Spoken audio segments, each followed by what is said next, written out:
जय हिंद फ्रेंड्स, मैं Pankaj Kumar focus exam तक यूट्यूब चैनल पे स्वागत करते हैं आप लोग का। आज मैं आप लोग के लिए 69वीं बीपीएससी पीटी 2023 एग्ज़ाम के लिए अरिहंत पब्लिकेशन का प्रैक्टिस सेट 9 लेकर आया हूं। इससे पहले मेरे भाई मैंने ऑलरेडी 8 प्रैक्टिस सेट कवर करवा चुके हैं, तो ऐसे विद्यार्थी जो वीडियो नहीं देखे हैं आप वीडियो देख सकते हैं। ये सारा वीडियो मैंने ऑलरेडी यूट्यूब पर अपलोड कर दिया हूँ। वहाँ एक आपका बीपीएससी टेस्ट सीरीज के नाम से प्ले लिस्ट भी बना हुआ है, तो सारा वीडियो आपको प्ले लिस्ट में देखने को मिल जाएगा। वहाँ आप आसानी से वीडियो देख सकते हैं। आज जो मैं कवर करूंगा दोस्त, पूरे फुल लेंथ टेस्ट सीरीज को कवर करेंगे, यानी पूरे 150 क्वेश्चन को मैं फुल कंसेप्ट के साथ में आपका डिस्कशन करवाने वाला हूं। देखो मेरे भाई, ये आपका बीपीएससी एग्जाम के लिए तो खैर इंपॉर्टेंट होगा ही होगा, साथ ही साथ जिस स्टूडेंट का बीपीएससी शिक्षक का एग्जाम है उसके लिए भी बहुत ही इंपॉर्टेंट होने वाला है, क्योंकि मैं जो डिस्कशन करवाऊँगा आपका पूरा प्रीवियस ईयर क्वेश्चन देखने के बाद, एनालिसिस करने के बाद जो आपके एग्जाम में पूछा जा रहा है, जो आगे पूछा जाएगा वही चीज़ मैं आपका डिस्कशन करवाऊँगा। ठीक है, तो ये वीडियो आपके लिए बहुत ही इंपॉर्टेंट होने वाला है। वीडियो को आप लोग लास्ट तक देखना, और अगर आपको वीडियो ठीक लगता है तो इसको लाइक शेयर एंड सब्सक्राइब जरूर करें। तो आइए स्टार्ट करते हैं। देखो मेरे भाई, पहला नंबर क्वेश्चन दिया गया, कह रहा है निम्नलिखित में से किसने वर्ष 1947 की कांग्रेस कमेटी की बैठक द्वारा भारत विभाजन के प्रस्ताव के पारित होने को राष्ट्रवाद का संप्रदायवाद के पक्ष में समर्पण के रूप में लिया था। तो ये आपको किसके द्वारा लिया गया था? तो ये आपको डॉक्टर सफेदुल किचलू के द्वारा ये आपका लिया गया था। अब यहाँ से देखिए, पुरुषोत्तम दास टंडन से एक क्वेश्चन पूछा जाता है आपके एग्जाम में। कांग्रेस का अधिवेशन पर आपको याद होगा तो 1950 का जो होता है कांग्रेस का अधिवेशन, जो कि कहाँ हुआ था आपको? तो ये आपको नासिक में हुआ था, जिसमें उनका अध्यक्षता किए थे। ठीक है, तो ये आप लोग याद रखना कि ठीक है, कांग्रेस के आपको वो नासिक अधिवेशन 1950 में पुरुषोत्तम दास टंडन जी के द्वारा अध्यक्षता किया गया था। आप पढ़े होंगे जवाहरलाल नेहरू के द्वारा 1929, सभी को में भी पता होगा 1929 का आपको लाहौर अधिवेशन बहुत ही फेमस है। यहाँ से क्वेश्चन कई बार बीपीएससी दरोगा में पूछा गया है। लाहौर अधिवेशन आप पढ़े होंगे। लाहौर अधिवेशन 1929 में जिसके अध्यक्षता किसके द्वारा किया गया था? तो आपका पंडित जवाहरलाल नेहरू के द्वारा किया गया था। और इसमें क्या मांग किया गया था? तो इसमें पूर्ण स्वराज का प्रस्ताव पारित किया गया था। आपके एग्जाम में बहुत बार ये क्वेश्चन पूछा गया है। ठीक है, कि पूर्ण स्वराज का प्रस्ताव का कौन सा अधिवेशन में पारित किया गया था? तो पूर्ण स्वराज जो पारित किया गया था मेरे दोस्त, आपको लाहौर अधिवेशन 1929, जिसके अध्यक्षता पंडित जवाहरलाल नेहरू के द्वारा किया गया था। तो ये सारे क्वेश्चन इंपॉर्टेंट है, आप लोग इसको याद रखें। देखो मेरे भाई, सेकेंड नंबर क्वेश्चन कर रहा है कि भ्रूण किस में मिलता है? तो आप लोग पता है जो तो भ्रूण का जो निर्माण होता है आपको ये बीज में देखने को मिलता है। कहाँ देखने को मिलता है? बीज में देखने को मिलता है। आप लोग पढ़े होंगे बायोलॉजी में कि भ्रूण जो होता है आपको बीज में मिलता है, और ये बड़ा होकर कौन सा रूप ले लेता है? तो बड़ा होकर ये पौधा का रूप ले लेता है। तो कई बार ये भी क्वेश्चन आपके एग्जाम में पूछ लिया जाता है कि जब भ्रूण जो होता है, जब बीज में आपको देखने को मिलता है तो वो बड़ा होकर विकसित होकर कौन सा रूप धारण करता है? तो आपका ये पौधे का रूप धारण करता है। अगला क्वेश्चन देखिए क्या कर रहा है। नेक्स्ट क्वेश्चन है कि एक वर्ष में स्वराज नारा किस अधिवेशन के दौरान दिया गया था? यानी कहने का मतलब ये हुआ कि आपको एक वर्ष में स्वराज को जो नारा आपको कौन सा आंदोलन के दौरान ये दिया गया था? तो एक्चुअल में ये आपको असहयोग आंदोलन के समय में दिया गया था। और यह असहयोग आंदोलन कब शुरू हुआ था? तो आपको पढ़े होंगे आप लोग कि 1 अगस्त 1920 ईस्वी को ये आंदोलन शुरू होता है। और किसके द्वारा शुरू किया जाता है? तो आपको पता है महात्मा गांधी के द्वारा ये शुरू किया जाता है। ठीक है, और यही जो होता है ना आपका ये असहयोग आंदोलन, ठीक है, तो ये गांधी जी के द्वारा ये पहला जन आंदोलन होता है। कई बार आपके एग्जाम में ये भी प्रश्न पूछा है कि महात्मा गांधी के द्वारा जन आंदोलन कब शुरू किया गया था? तो ये असहयोग आंदोलन को ही पहला जन आंदोलन माना जाता है। तो इसको आप लोग याद रखिएगा। ठीक है, भारत छोड़ो आंदोलन तो आपको पता है क्विट इंडिया 1942 में हुआ गया, 1942 ईस्वी में आपको ये भारत छोड़ो आंदोलन शुरू हुआ था। ठीक है, गांधी जी के नेतृत्व में यह आंदोलन शुरू हुआ गया था, जिसमें आपको नारा दिया गया था करो या मरो, यानी डू एंड डाई का नारा दिया गया था। सत्याग्रह चंपारण से आपको पता है जब महात्मा गांधी 1915 ईस्वी में जब आपका इंडिया आते हैं तो 1917 ईस्वी में ये गांधी जी का पहला सत्याग्रह होता है। तो कई बार यहाँ से भी क्वेश्चन आपके एग्जाम में सीधा सीधा पूछ लिया जाता है कि पहला सत्याग्रह गांधी जी कहाँ शुरुआत करते हैं? तो आपको पता है चंपारण सत्याग्रह ऐसे ही करते हैं, जो कि चंपारण आपको बिहार में देखने को मिलता है। देखो भाई, नेक्स्ट नंबर क्वेश्चन कर रहा है आपको सूची 1 को सूची 2 से सुमेलित करना है। तो देखिए, तो आप पढ़े होंगे कि विनोबा भावे के द्वारा आपको पता है पवनार में शुरू किया गया था। आपको व्यक्तिगत सत्याग्रह 1940 में शुरू किया गया था, तो ये सबको पता ही हो। ठीक है, ये पूछा भी गया था आपके बीपीएससी एग्जाम में तीसरे सत्याग्रही कौन थे? तो आपको तीसरे सत्याग्रही कौन थे आपको तो ये तो सबको पता होगा ब्रह्मदत्त था, चौथा तो कौन था, चौथा सत्याग्रह आपको प्यारे लाल था। तो फिर यहाँ क्वेश्चन पे हम आते हैं। तो ये विनोबा भावे, तो विनोबा भावे आपको मैं बता दिया व्यक्तिगत सत्याग्रह। और दूसरा हम देखते हैं आपको बाल गंगाधर तिलक। तो बाल गंगाधर तिलक जो आपको पता है ये होम रूल आंदोलन चलाया गया था, तो आपको इससे मिल जाएगा। अरुणा आशफ अली आपको पता है, आप ये भारत छोड़ो आंदोलन में भाग लिए थे, ठीक है। और ये सरोजनी नायडू जिसको आपको घरसाना अभियान से जुड़े हुए थे। एक्चुअल में ये घरसाना, देखो ये नया वर्ड है घरसाना। तो घरसाना जो है मेरे दोस्त उस समय जो आपको पता है गुजरात में पड़ता है, ये घरसाना अभियान शुरू किया गया था 1930 ईस्वी में, ठीक है। ये शुरुआत तो हुआ था महात्मा गांधी के द्वारा, लेकिन इनको फिर जेल भेज दिया गया था, ठीक है। तो ये आंदोलन के नेतृत्व फिर किसके पास चला गया था, तो ये चला गया था आपको सरोजनी नायडू के द्वारा। ये फिर अगुवाई में इनका शुरुआत किया गया था। और ये साथ में ना अब्दुल कलाम आज़ाद भी होते हैं, अगर डीपली पढ़े होगे तो इसको भी आप याद रखना। घरसाना विद्रोह क्या था मैं आपको क्लियर कर दिया हूँ। तो इसका जो आंसर हो जाएगा आपका क्या हो जाएगा, ए हो जाएगा। नेक्स्ट क्वेश्चन देखिए क्या कह रहा है कि अल्फा कैरोटीन एक प्रोटीन होता है। आप लोग पढ़े होंगे कि जो अल्फा कैरोटीन होता है एक प्रकार का प्रोटीन होता है, ये ठीक है। जो क्या करता है, ये आपको कहाँ देखने को मिलता है, ये आपको त्वचा में देखने को मिलता है, ठीक है। अल्फा कैरोटीन एक प्रकार का प्रोटीन होता है जो आपके स्किन में देखने को मिलता है और भी अलग अलग क्षेत्र में देखने को मिलेगा। जैसे आपका ये नाखून में, आपका बॉडी में नाखून में देखने को मिलता है, बाल में भी देखने को मिलता है, और जानवरों का जो खुर होता है ना, जो पैर, तो जानवरों को ये खुर में भी देखने को ये आपको प्रोटीन देखने को मिलता है। तो इस अल्फा प्रोटीन को आप लोग याद रखना, यहाँ से क्वेश्चन आपके एग्जाम में पूछता है। देखिए नेक्स्ट क्वेश्चन है असहयोग आंदोलन किस वायसराय के समय शुरू हुआ था। तो आप लोगों को डेट याद रखोगे तो आपको क्लियर हो जाएगा। असहयोग आंदोलन जो शुरू होता है 1 अगस्त 1920 ईस्वी को होता है। तो 1920 ईस्वी में कौन था, तो ये आपका लॉर्ड चेम्सफोर्ड था। आंसर आपका क्या हो जाएगा, बी हो जाएगा। अगला क्वेश्चन देखते हैं। अगला क्वेश्चन है निम्नलिखित में से किसने चंपारण सत्याग्रह का विरोध किया गया था। देखिए चंपारण सत्याग्रह जो कि आपको 1917 ईस्वी में आपका ये शुरू किया गया था, तो उसमें आपको किसके द्वारा विरोध किया गया था, आपको एनजी रंगा के द्वारा ये आप में उसमें विरोध किया गया था। किसके द्वारा, एनजी रंगा के द्वारा ये विरोध किया गया था। देखिए नेक्स्ट क्वेश्चन है वर्ष 1917 के कलकत्ता अधिवेशन में कांग्रेस के अध्यक्ष कौन थे। तो आपको पता है 1917 ईस्वी में जो कांग्रेस का जो कलकत्ता अधिवेशन उसकी अध्यक्षता कौन किए थे, तो आपको एनी बेसेंट के द्वारा किया गया था। यहाँ से एनी बेसेंट से एक क्वेश्चन देखो घुमाता है कई बार कि आईएनए की यानी भारतीय राष्ट्रीय कांग्रेस की पहली महिला अध्यक्ष, ठीक है, पहली महिला अध्यक्ष कौन थी आपको भारतीय राष्ट्रीय कांग्रेस की, तो आपका ये एनी बेसेंट थी। लेकिन क्वेश्चन घुमा देगा प्रथम भारतीय महिला अध्यक्ष, यही क्वेश्चन जो पूछता है ना कि प्रथम भारतीय महिला अध्यक्ष कौन थी। देखो प्रथम भारतीय अगर पूछेगा तो आपका सरोजनी नायडू हो जाएगा। तो इसको भी आप लोग याद रखना, ये दोनों क्वेश्चन घुमा फिरा के एग्जाम में देते रहता है दोस्त। अगला देखिए क्या करा है, तो फेमस पुस्तक है, में भी सबको पता होना चाहिए। Poverty in un British rule India के लेखक कौन थे, तो भारत के आपको आयरन मैन यानी लौह पुरुष दादा भाई नौरोजी के द्वारा ये लिखा गया था, ठीक है। और दादा भाई नौरोजी जो है ना ये क्वेश्चन पूछा भी है, 3 बार ये कांग्रेस के अध्यक्ष रहे, तो इसको भी आप लोग साथ साथ याद रखें। कितने बार कांग्रेस अध्यक्ष रहे, 3 बार याद रहे, 3 बार आप ये रहे, तो इसको भी आप लोग याद रखना, ठीक है।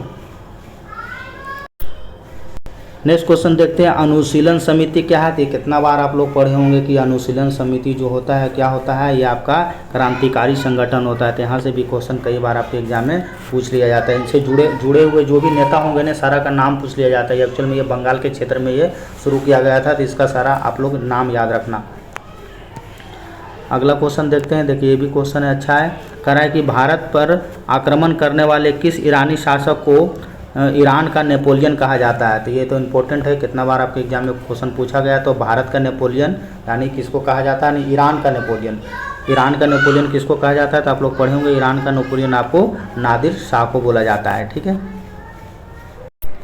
देखो नेक्स्ट क्वेश्चन क्या कर रहा है कि थायमिन है। तो आपको लोग पता है कि थायमिन किसको कहा जाता है, थायमिन कहा जाता है विटामिन B1 को कहा जाता है। यानी आंसर आपका क्या हो जाएगा, सी हो जाएगा। और विटामिन B1 यानी थायमिन की कमी से कौन सा रोग होता है, तो आप लोग कितना बार पढ़े होंगे, बेरी बेरी रोग होता है, ठीक है, बेरी बेरी रोग होता है। तो इसको भी आप लोग याद रखना, इस भी क्वेश्चन पूछ लिया जाता है। एक क्वेश्चन देखो विटामिन सी वाला भी याद रखना, इसकी कमी से कौन सा रोग होता है, तो इसकी कमी से आपको एस्कॉर्बिक एसिड इसको बोला जाता है। तो आपको पता है इसको अस्कर्वी रोग होता है, ठीक है, अस्कर्वी रोग। तो इसको भी आप लोग याद रखें। देखिए अगला क्वेश्चन है भारतीय संघर्ष से संबंधित घटनाओं को दिए गए कूट का प्रयोग करते हुए कालक्रम में आपको सजाना है। तो सबसे पहले आपको डेट पता होगा, तभी तो आप समझे इसको मिला पाओगे। तो ये आपके लिए डेट आपको पता होना चाहिए। तो गांधी इरविन सम्मेलन कब हुआ था? तो आप लोग पढ़े होंगे कि 5 मार्च को गांधी 1931 को 5 मार्च 1931 इसको गांधी इरविन समझौता होता है। ठीक है, 5 मार्च 1931 को गांधी इरविन समझौता होता है। अच्छा, भारतीय राष्ट्रीय कांग्रेस, भारतीय राष्ट्रीय का कराची अधिवेशन, तो ये तो आपको पता होगा 1931 में आपको कराची अधिवेशन होता है। 1931 का कराची अधिवेशन होता है। आपको भगत सिंह को फांसी कब दिया गया था? तो आपको 23 मार्च डेट भी याद रखना। ठीक है, 23 मार्च 1931 को आपको भगत सिंह को फांसी दिया गया था। ठीक है, और कौन बच गया जी? गांधी इरविन समझौता। तो गांधी इरविन समझौता जो होता है आपको वो कब होता है? यानी द्वितीय गोलमेज सम्मेलन के समय में होता है ये। तो ये आपको 1931 में होता है। ठीक है, अब इसको आप लोग सजा लेना, सारा आपका डेट रहेगा तो आप आसानी से आप लोग सजा लोगे। 13 का जो आंसर होगा आपका क्या हो जाएगा? सी हो जाएगा। देखिए नेक्स्ट क्वेश्चन है, निम्नलिखित में से किसका योगदान होम रूल लीग की स्थापना से नहीं है? तो आप लोग पढ़े होंगे कि होम रूल लीग तो आपको पता है एनी बेसेंट और बाल गंगाधर तिलक के द्वारा होम रूल लीग की स्थापना किया गया था, लेकिन आपसे नहीं पूछा रहा है। तो नहीं जो आंसर होगा आपका क्या हो जाएगा? सी हो जाएगा। लेकिन अल्काट के द्वारा आपको पता है ना, संयुक्त राज्य अमेरिका यानी यूएसए में क्या हो गया भाई, पेन चल नहीं रहा है, यूएसए में आपको थियोसॉफिकल सोसाइटी का स्थापना किया गया था। तो ये कई बार आप लोग एग्जाम में यही पूछ लिया जाता है। ठीक है, थियोसॉफिकल, तो इसको आप लोग याद रखना। थियोसॉफिकल सोसाइटी की स्थापना किसके द्वारा किया गया था? तो ये आपको अल्काट के द्वारा किया गया था। ठीक है, सोसाइटी, तो इसको आप लोग जरूर याद रखना। ठीक है, यूएसए में इनके द्वारा किया गया था। आपको डेट भी याद रखना, डेट भी देखो याद है 1876 में किया गया था। तो ये याद रखना आपको, अल्काट के द्वारा अमेरिका में थियोसॉफिकल सोसाइटी की स्थापना किया गया था 1876 में। बाकी एनी बेसेंट और आपको बाल गंगाधर तिलक के तो बारे में पता है ये ऑलरेडी। देखिए 15 नंबर है, शरीर के भाग में पित्त का निर्माण होता है। तो ये तो कॉमन क्वेश्चन है, आप लोग पढ़े होंगे कि आपका पित्त का जो निर्माण होता है आपके शरीर में यकृत में होता है। कई बार इसका पीएच मान पूछ लिया जाता है पित्त का। ठीक है, तो इसका जो पीएच मान होता है 7.6 से लेकर आपको 7.7 होता है। तो ये भी आप लोग को पता होना चाहिए। अगला क्वेश्चन देखिए क्या कह रहा है। अगला क्वेश्चन है, निम्नलिखित में से कौन सा एक प्रतिकण है? आपसे प्रतिकण पूछा जा रहा है। तो इसका जो इलेक्ट्रॉन जो होता है ना, यानी आंसर आपका ये हो जाएगा, इलेक्ट्रॉन का प्रतिकण जो होता है आपको क्या होता है? पॉजिट्रॉन होता है। नेक्स्ट क्वेश्चन देखिए क्या कह रहा है। नेक्स्ट क्वेश्चन कह रहा है, कांच पर उत्कीर्ण या खरोचा जाता है, यानी आपको कांच पर उत्कीर्ण किया जा सकता है यानी खरोचा जा सकता है। तो किसके द्वारा किया जा सकता है आपको? तो इसको देखो आप लोग पढ़े होंगे, एक तो बचपन में भी पढ़े होंगे, हीरा के द्वारा किया जाता है एक, और एक आपको हाइड्रोफ्लोरिक एसिड के द्वारा किया जाता है। यानी आंसर जो होगा आपको 17 का क्या होगा? आपको सी हो जाएगा। एक तो आपका हीरा और दूसरा हाइड्रोफ्लोरिक एसिड के द्वारा। ठीक है, सल्फ्यूरिक अम्ल, इसको आपको पता है केमिस्ट्री का राजा बाबू कहा जाता है। ठीक है, H2SO4 हो जाता है, केमिस्ट्री का इसको राजा कहा जाता है। ठीक है, अगला क्वेश्चन देखते हैं। देखिए अगला क्वेश्चन है, सोशलिस्ट नामक समाचार पत्र का प्रकाशन किसने सर्वप्रथम किसके द्वारा किया गया था? तो सोशलिस्ट नामक समाचार पत्र का आपका जो प्रकाशन था सर्वप्रथम आपको एनी बेसेंट के द्वारा किया गया था। बिहार से प्राप्त मौर्यकालीन अभिलेखों की लिपि कौन सा हो जाएगा आपको? जो बिहार से जो आपको प्राप्त हुआ है अभिलेख, आपको पता है ब्राह्मणी लिपि वहाँ से प्राप्त हुआ है। महावीर का जन्म स्थल कुंडलवन बिहार के किस जिले में देखने को मिलता है? तो आप लोग पढ़े होंगे कि बिहार में आपको पावापुरी वहाँ देखने को मिलता है, यानी वैशाली जिला देखने को मिलता है, वैशाली के पास है ये।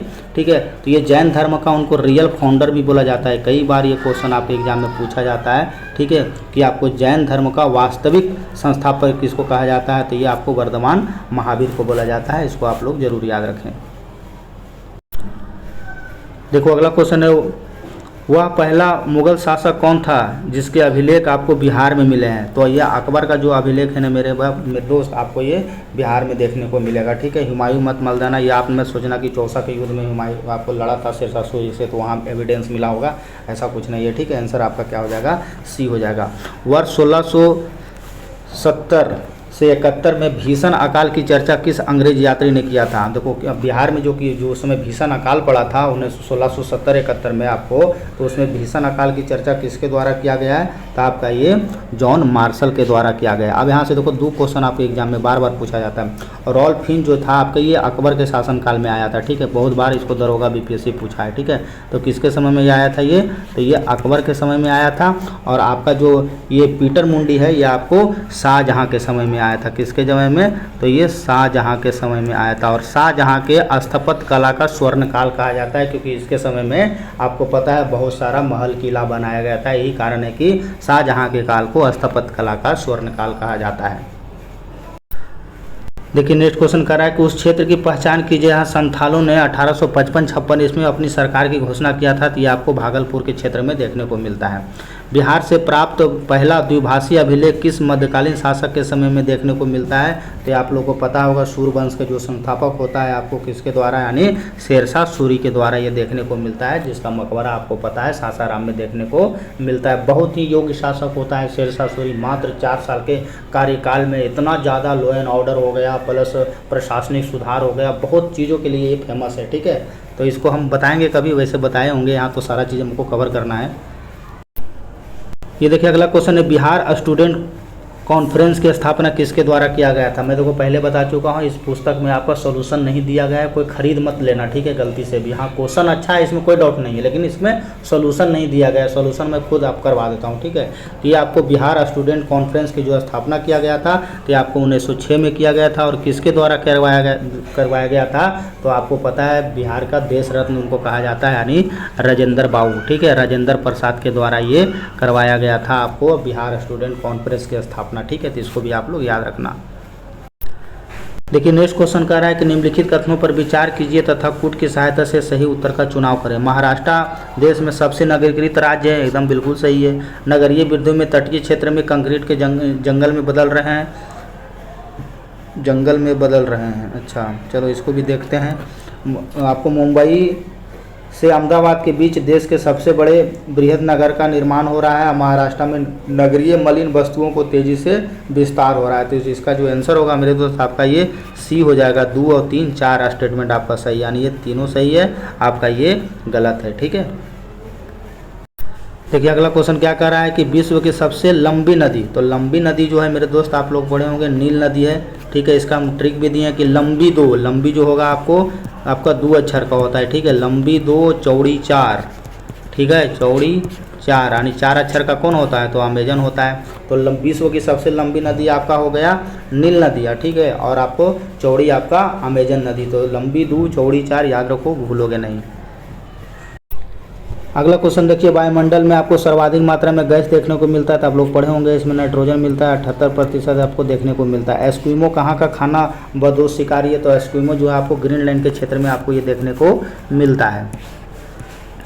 सबसे ये देखो कॉमन क्वेश्चन है, कह रहा है कि भारत के सबसे लंबी तटरेखा वाला प्रायद्वीपीय राज्य कौन सा हो जाएगा? तो ये तो सब कॉमन क्वेश्चन है, आपका ये गुजरात हो जाएगा। देखिए नेक्स्ट क्वेश्चन है, सतलज नदी का स्रोत कहाँ से? देखो सतलज नदी कहाँ से निकला है? तो ये भी देखो क्वेश्चन अच्छा है, आपको तिब्बत के क्षेत्र से ये निकले हैं, ठीक है। अगला क्वेश्चन देखिए, भारत में आपको साक्षरता दर पूछा जा रहा है कि भारत के किस राज्य में साक्षरता प्रतिशत सर्वाधिक है? तो आप लोगों को पता है केरला है। केरला में एक चीज़ और देखने को मिलता है, वहाँ आपको सेक्स रेशियो भी सबसे ज़्यादा देखने को मिलता है, यानी आपको लिंगानुपात सबसे कहाँ देखने को ज़्यादा मिलता है? तो आप लोग पढ़े होंगे केरला में देखने को मिलता है लिंगानुपात ज़्यादा। लेकिन सबसे कम लिंगानुपात भी कई बार आपके एग्जाम में पूछ लिया जाता है, तो कम कहाँ देखने को मिलता है मेरे दोस्त? आपको हरियाणा में देखने को मिलता है। तो ये दोनों आप लोग याद रखना। अगला क्वेश्चन देखिए क्या कह रहा है कि क्षेत्रफल के अनुसार राज्यों का सही अवरोही क्रम में क्या होगा? यानी क्षेत्रफल के अनुसार आपको बताना है। तो क्षेत्रफल के अनुसार कौन सा पहला हो जाएगा? एरिया के हिसाब से पूछ रहे हैं जी। देखिए क्षेत्रफल के अनुसार आपसे कुछ जनसंख्या से आपने क्षेत्रफल के हिसाब से आपको सही क्रम में सजाना है। तो क्षेत्रफल में आपका हो जाएगा, आपका मध्य प्रदेश हो जाएगा, यानी आपका सी हो जाएगा इसका आंसर, ठीक है। पहले मध्य प्रदेश आएगा, फिर चौथा में यूपी उत्तर प्रदेश आएगा, फिर 1 नंबर में आपका आंध्र प्रदेश आएगा, फिर आपका ये बिहार आएगा। तो आंसर आपका क्या हो जाएगा? सी हो जाएगा। देखिए अगला क्वेश्चन है, छोटा नागपुर पठार। तो आप लोग पढ़े होंगे छोटा नागपुर पठार आपको ये रांची पठार में देखने को आसपास मिलता है, जहाँ उसको पाल प्रदेश भी बोला है, पाट प्रदेश, ठीक है। इसको पाट प्रदेश भी बोला गया है। और ये आपको कहाँ देखने को मिलता है, तो आपको लोग पढ़े होंगे, आप लोग को झारखंड के क्षेत्र में ये देखने को मिलता है, छोटा नागपुर। लेकिन यहाँ देखो क्वेश्चन घुमा दिया है, ठीक है। तो ये आपको पूछा जा रहा है कि छोटा नागपुर पठार है, तो एक प्रकार का ये सम प्राय भूमि आपको बोला जाता है। इसको आंसर आपका क्या हो जाएगा, सी हो जाएगा।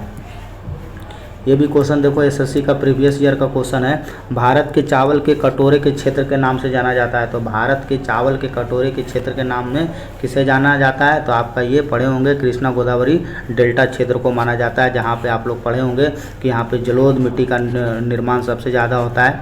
जलोढ़ मिट्टी क्षेत्र देखने को, इस क्षेत्र में आपको जलोढ़ मिट्टी देखने को मिलता है, जहाँ पे जलोढ़ मिट्टी जो आपको पता है हिंदुस्तान में सबसे ज़्यादा पाया जाता है और ये अधिक उपजाऊ भी होता है।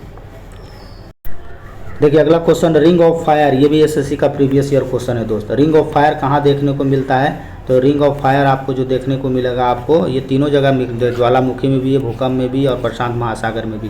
आंसर आपका ये हो जाएगा।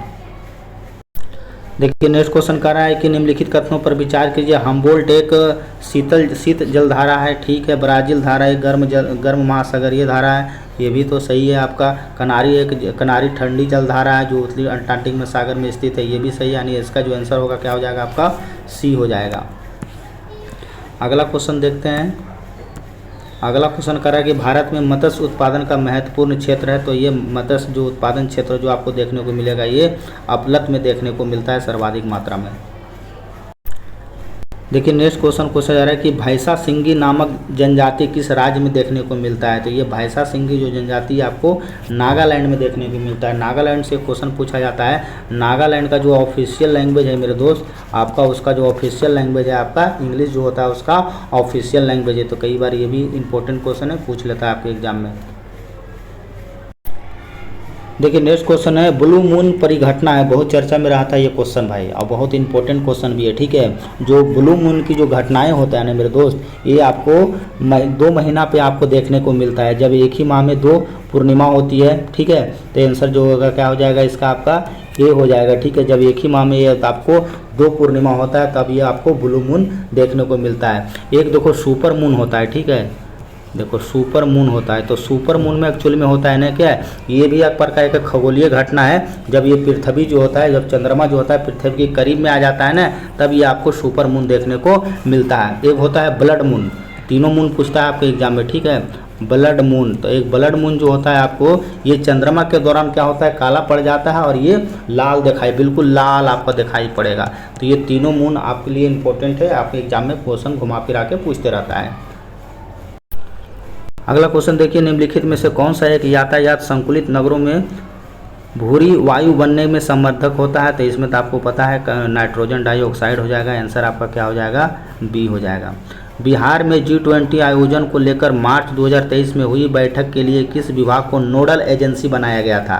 ये क्वेश्चन देखो चर्चा में था आपको, तो ये आपको पता है G20 हिंदुस्तान में इस बार G20 हो रहा है, ठीक है। तो उसी तरह से अलग अलग क्षेत्र में आपको आयोजन किया गया, तो उसी से क्वेश्चन ये पूछा गया है। ये बीपीएससी में क्वेश्चन पूछ सकता है, ठीक है। तो ये आपको कला एवं संस्कृति विभाग के द्वारा ये एजेंसी तैयार किया गया था। देखिए नेक्स्ट क्वेश्चन क्या कर रहा है, कह रहा है कि बिहार के ताल क्षेत्र में किस फसल की प्रधानता आपको देखने को मिलता है। तो ताल क्षेत्र में जो आपको ज़्यादातर आपको मसूर देखने को मिलेगा। बिहार का सबसे प्राचीन नहर प्रणाली कौन सा हो जाएगा, ये भी क्वेश्चन कई बार आपके एग्जाम में पूछा गया है। जो सोन नहर जो होता है, ये सबसे प्राचीन नहर प्रणाली है, ठीक है।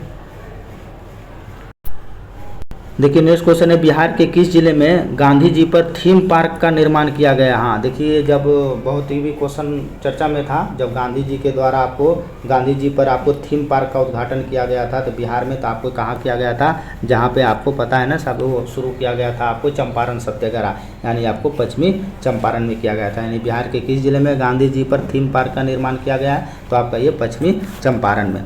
बिहार राज्य के वनस्पति प्रदेशों में शामिल नहीं है। अब देखो ये क्वेश्चन भी अच्छा है, आपको बिहार राज्य में वनस्पति प्रदेश में कौन सा शामिल नहीं है, तो आपका ये सदाबहार वन वहाँ आपको देखने को नहीं मिलेगा। यानी बिहार राज्य के वनस्पति प्रदेशों में आपको सदाबहार वन देखने को नहीं मिलता है। ज़्यादातर आपको पर्णपाती वन आपको ज़्यादा देखने को मिलता है, ठीक है।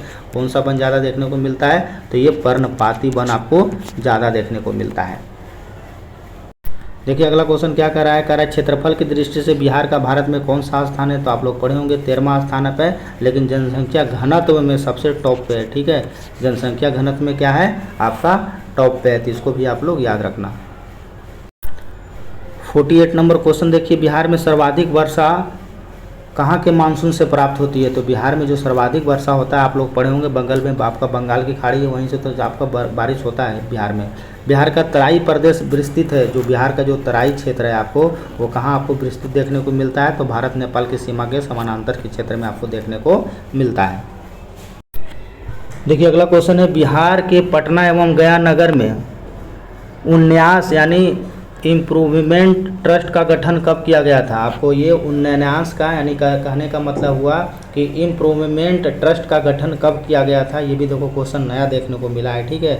इसका गठन जो किया गया था मेरे दोस्त, आपको 1965 में किया गया था, यानी आंसर आपका बी हो जाएगा।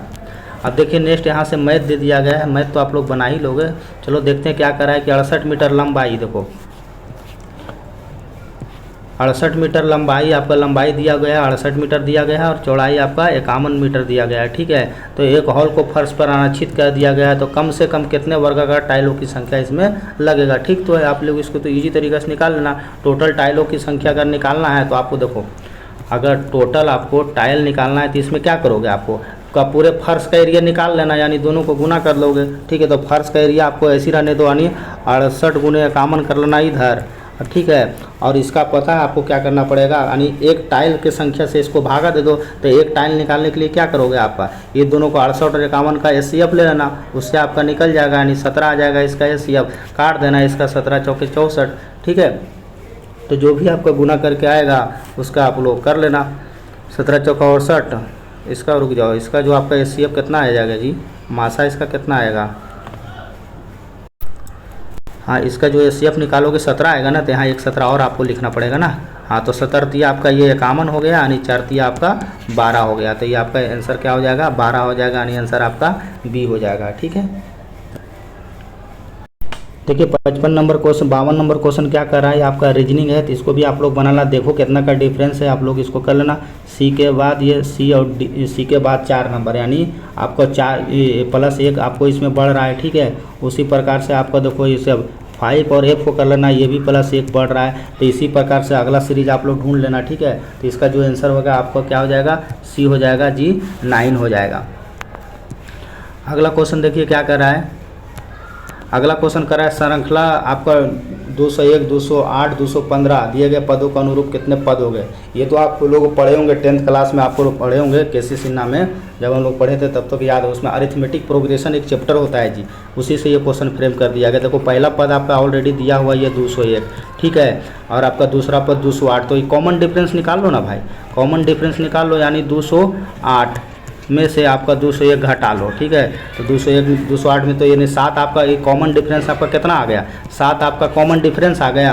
अब एक फार्मूला होता है, देखो इसमें दिया हुआ है पदों का अंतिम पद दिले है ये 313, तो TN वाला जो फार्मूला लगा लेना, क्या होता है A + n-1 और डिफरेंस D होता है, इस पर आप लोग रख लेना, इजी तरीके से सोल्व हो जाएगा। इसका n का मान निकाल लेना, इतना तो आप लोग स्टूडेंट तो ऑलरेडी बिहार वाले मैथ का तो धुरंधर होता है, तो ये इसको आप लोग कर लेना। आप सीधा वैल्यू पुट कर देना, जो दिया हुआ है उसका n का मान निकल जाएगा, और जो n का मान निकलेगा वही आंसर हो जाएगा। आपका आंसर जो होगा इसका 17 आएगा n का मान, ठीक है। तो इस पर आप लोग पुट करना, ये क्वेश्चन पूछा जाता है आपको पास 10th क्लास का केसी सिन्हा का जो मैथ होता है उसको पढ़ लेना, ठीक है। ये सब बेसिक क्वेश्चन है आपका अरिथमेटिक प्रोग्रेशन का, आप लोग इसको बना लीजिएगा। देखिए अगला क्वेश्चन क्या कर रहा है कि 13 2 अंकीय क्रमागत विषम संख्या है, ठीक है। यदि प्रथम 5 संख्याओं का औसत दिया हो 39, तो 13 संख्याओं का औसत निकालिए, ठीक है। पहला संख्या आपका x मान लेना, दूसरा आपका x + 2 हो जाएगा, इसी बढ़ाते जाना, और लास्ट वाला जो हो जाएगा कितना 5 तक मानना है जी, तो x + 8 हो जाएगा। अब इसका औसत निकाल देना, तो कितने 5 संख्या देने 5 और दे रखा है 39, यानी 5 × 39 कर लेना, यानी कितना आ जाएगा जी, 5 × 39 करोगे तो कर लो, 9 × 5 = 45 के 5 हाथ में 4 और 4 × 12 5 × 15 4 19 195 आ जाएगा। तो इसको अगर टोटल जोड़ेगा तो 5x इधर हो जाएगा आपको, और इसको जोड़िएगा आपको तो 8 6 14 14 14 4 18 18 2 20 हो जाएगा, +20 हो जाएगा, ठीक है। बराबर आपका इधर 195 ठोक देना है, यहाँ से आपका 20 उधर माइनस में चला जाएगा, ठीक है। तो आपका कितना आ जाएगा 175 आ जाएगा, यानी 5x = 75, तो x बराबर आपका 35 आ जाएगा। ये x का वैल्यू आ गया, आप इसको अलग अलग यहाँ पे रख देना, x का वैल्यू यहाँ रख देना, तो पहला जो मान आएगा आपको 35 आ जाएगा, फिर x + 2 कर देना, ठीक है, 39 आ जाएगा। तो इसी तरह से ये आपका बढ़ते जाएगा और ये 59 तक सीरीज चला जाएगा। फिर उसका क्या कर रहा है आपसे, तो औसत निकाल देना, तो फिर औसत निकाल देना यानी दोनों को जोड़ देना, यानी 35 और 39 को आप लोग जोड़ देना, दोनों संख्या के बीच वाला के एवरेज वाले 59 को, 35 और 59 को जोड़ के 2 से भागा देना, जो आएगा आपका आंसर हो जाएगा। तो इसका जो आंसर आपका क्या हो जाएगा, ये हो जाएगा। थोड़ा सा आप लोग इतना तो कर ही लोगे, मुझे पता है, नहीं भी करूँगा तो आप लोग का मैथ अच्छा होता है, मुझे पता है बिहार वालों का मैथ बहुत अच्छा होता है। ठीक है, तो इसको सॉल्व कर लेना। कर तो मैं पूरा दूंगा, लेकिन क्या फ़ायदा जब ऑलरेडी आपको बता ही दिया, फिर मैं उसको पूरा जोड़ घटाव करूँ। पूरा कंसेप्ट तो आपको मैं बता ही दे रहा हूँ यार। देखिए अगला क्वेश्चन कह रहा है कि एक संख्या को 555 और 445 के योग से विभाजित किया जाता है, यानी सम करने के लिए बोल रहा है ना, योग कर दो, पहले सम कर दो इसको। तो 555 और 445 कितना हो जाएगा जी, 1000 तो ये हो गया, ठीक है, योग हो गया। विभाजित करने पर उसके भागफल उसके अंतर के 2 गुना होता है। अच्छा, ये दोनों के फिर गैप ले लो, यानी गैप लोगे तो यानी 5 जो शुरू में जो संख्या माने थे ना, ये देखो ये दोनों का, फिर अब उसने बोला कि गैप लेने के लिए बोला ये दोनों संख्या के गैप ले लो, तो गैप लोगे तो कितना आ जाएगा, घटाओगे तो 110 आ जाएगा, ये गैप हो जाएगा। फिर कहता है शेषफल 30 आता है, ठीक है, नहीं 2 गुना करा है, फिर इसको करने के लिए भागफल उनके अंतर का 2 गुना आता है। तो भागफल जो मेरा आया, कितना आया आपको, अंतर तो आपका 110 आ जाएगा। अब इसका जो करा भागफल का, देखो जैसे जैसे क्वेश्चन करा उसे घुमा दो तुम भी, भागफल का उसके 2 गुना बराबर शेषफल का 30 आता है, तो उसके संख्या ज्ञात करने के लिए बोल रहा है। ठीक है, एक संख्या को 555 445 के योग से विभाजित करने पर उस विभाजित के योग से, तो योग तो आपका हो गया, दोनों को जोड़ दिया, ठीक है, करने पर उसके अंतर के 2 गुना, तो अंतर के 2 गुना, तो उसका अंतर पहले कितना आ रहा है भाई, 555 को अगर 445, तो 5 5 0 हाथ में 110, 5 में 4 गए 1 5 110 ही तो आ रहा है। इसके अंतर के फिर 2 गुना करा है ना, तो इसका 2 गुना कर दो, ठीक है, तो 11 दूनी 22 यानी आपका ये 220 हो जाएगा। ठीक है, अब फिर इसका शेषफल भी दिया हुआ है 30, इसका फिर शेषफल दिया हुआ है, तो फिर क्या कहता है, तो संख्या निकालिए, तो फिर सब आपको पता चल ही गया, तो फिर भाज्य बराबर इसको निकाल लेना। भाज्य बराबर क्या होता है, भाज्य बराबर होता है भाजक गुने भागफल प्लस शेष, उस पर सेट कर दोगे तो आपका आंसर ये आ जाएगा। ठीक है, तो मेरे भाई उसको 55 को आप लोग कर लीजिएगा, सारा चीज़ बताई दी गई, आंसर जो आपका हो जाएगा ए हो जाएगा। ठीक है, चलिए नेक्स्ट देखते हैं। देखिए 56 नंबर क्वेश्चन क्या रहा है, ये भी आपका मैथ है, इसको तो आप लोग बना ही लोगे। 100 की आय वाई की आय से 20% अधिक है ना, तो सीधा कर देना 20/120 गुने 100। ठीक है, 1 से 1 ये कट जाएगा, और आपका कटेगा तो नहीं, तो आप गुना कर देना। ठीक है, और कटता काट दो, 10 दूनी 20 आपका ये हो जाएगा, आपको 6 दूनी 12 ये हो जाएगा, अब कटेगा, अब नहीं कटेगा, अभी और कटेगा, 2 तिया 6, आपको 5 दूनी 10, तो आपका ये 50/3 आंसर हो जाएगा। देख लेना ऑप्शन में 16.2/3 है, तो ठीक है, तो ये सब आप बना लेना। देखिए अगला क्वेश्चन भी आपका मैथ है कि 6 घंटे प्रतिदिन कार्य कर को 12 पंप एक पूरे जलाशय को 15 दिनों में भर सकते हैं, तो ऐसे कितने पंप 9 घंटे प्रतिदिन कार्य कर को जलाशय को 12 दिन में खाली कर सकता है। आप लोगों को पढ़े होंगे MDH वाला फार्मूला। ठीक है, तो इसको उस पर सेट कर लेना, आसानी से आपका बन जाएगा। ठीक है, MDH वाला फार्मूला पे। ठीक है, तो इसको तो आप लोग कर लेगो, वैसे भी इसका आंसर आपका क्या हो जाएगा, C हो जाएगा। ये क्वेश्चन थोड़ा सा देखो वैसा है, इसको आप लोग बना लेना। ठीक है, 58 नंबर जो क्वेश्चन है आपको कह रहा है 340.68 की राशि से LMN को इस प्रकार बांटा जाता है। अच्छा, ये भी तो सिंपल ही है, तीनों को आपको बराबर तीन भागों में इसको बांटना है, जिसमें LN को आपको 5.72 अधिक है और MLN को इतना रुपया अधिक है, तो N का आपको राशि निकालना है। ठीक है, तो ये तुलना करके आप लोग कर लेना, मैं भी ये भी कर लोगे, ये भी आपका आसानी है। ठीक है, क्रय मूल्य से है, ये भी बिल्कुल क्वेश्चन ईजी है। किसी वस्तु के विक्रय मूल्य पर परिकलन करने पर लाभ का प्रतिशत 20%, तो क्रय मूल्य के परिकलन पर लाभ का कितना प्रतिशत आपका ये प्रतिशतता होगा, ये आपसे पूछा जा रहा है। तो 59 का भी इजी है, इसको भी आप लोग कर लीजिएगा। ये क्वेश्चन को देखो थोड़ा सा ये लॉन्ग मेथड इसको बनाना पड़ेगा आपको। ABC एक वास्तविक संख्या दिया रहा है, तो A² B² आपका C² 2 × AB बराबर 3 हो, तो 2A और 3AB 4AC का मान क्या होगा।